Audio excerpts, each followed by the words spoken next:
నమస్తే అండి. ఒకళ్ళు ప్రశ్నించారు, స్వామి ఏకనాడి ఉంటే వివాహం చేయవచ్చు అని అడిగారు. అంటే ఇక్కడ మనకి కొన్ని శాస్త్రాలను కొన్ని సూత్రాలు ఉన్నాయి. అంటే కొన్ని సూత్రాలు కూడా మనకి నాడి దోషం గురించి చెప్పబడుతుంటుంది. ఆ విషయాన్ని మనం గమనించుకోవాలి. అంటే అసలు ఎలా ఉంటాయి అనే విషయాన్ని మనం తెలుసుకునే ప్రయత్నం చేయాలి. ఎందుకంటే ప్రతిదానికి కొంత మనం టెన్షన్ పడుతూ ఉంటాం. నాడి దోషం అని చెప్పేసి నాలాంటి వాళ్ళు చెప్తూ ఉంటారు. కొన్నిటికి అంటే మధ్యనాడికి, ఏకనాడికి, అంత్యనాడికి, అంటే ఆదినాడి, మధ్యనాడి, అంత్యనాడి 3 రకాల నాడులు ఉంటాయి. దాంట్లో ఒక్కొక్క శ్లోకం ఒకటి ఉంటుంది. నేను మధ్యనాడి గురించి చెప్తాను. తోయానురాధా పశుపుష్య చిత్రాహ భగేందుబేయస్య నరస్య సత్త మధ్యైకనాడి నహిదో నాడి దోషా అరుంధతీమేవ యథా వశిష్ట.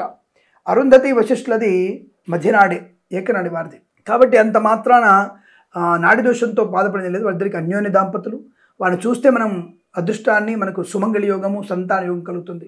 కాబట్టి కొన్నిటికి నాడి దోషం అంటే మధ్యనాడి వాళ్ళకి కొన్ని సూత్రాల వల్ల ఆ దోషం ఉండదని చెప్పబడింది.